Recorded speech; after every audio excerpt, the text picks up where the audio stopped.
Ben ritrovati all'ultima edizione del giorno del TG Flash di New Sicilia. In apertura un incidente mortale lungo l'autostrada Palermo-Messina all'altezza dell'hotel Costa Verde di Cefalù. Dalle prime informazioni trapelate la vittima sarebbe una giovane, 2 i feriti di cui uno grave. Si tratterebbe di una ragazza. Il sinistro pare sia stato di natura autonoma. Chi guidava l'auto pare abbia perso il controllo del mezzo andando a finire contro il guardrail. Renato Schifani è stato proclamato presidente della regione siciliana in corte d'appello a Palermo. A leggere la formula il presidente dell'ufficio elettorale della corte, Giacomo Montalbano. Darò immediatamente segnali concreti alle fasce deboli, così ha esordito il neopresidente parlando con i giornalisti dopo la cerimonia di proclamazione. E passiamo ai dati Covid. In Sicilia il bollettino di oggi parla di un incremento di 1072 attuali positivi. I nuovi casi in totale sono 1443. Una la vittima. I nuovi dimessi guariti sono 370. Palermo e Catania in testa per contagi.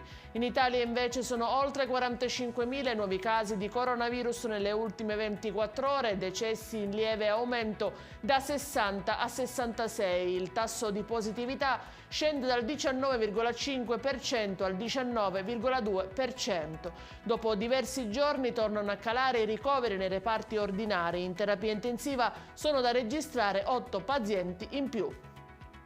E in chiusura le previsioni meteo. Per domani sull'isola sono previste ancora piogge sparse. La Protezione Civile siciliana ha diramato per tutto il territorio lo stato di attenzione per il rischio meteo idrogeologico e idraulico sui settori occidentali e settentrionali a carattere di rovescio o temporale. Sui settori meridionali si prevedono invece isolate. I venti saranno forti nei quadranti settentrionali in attenuazione durante la serata. I mari saranno molto mossi sia il Tirreno meridionale che lo Stretto di Sicilia e lo Ionio.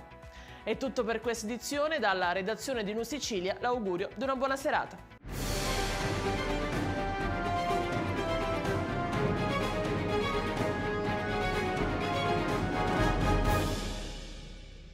Procar, centro assistenza autorizzato BMW e Mini, adesso anche BMW Motorrad, via George Marshall 7, Mister Bianco, Catania.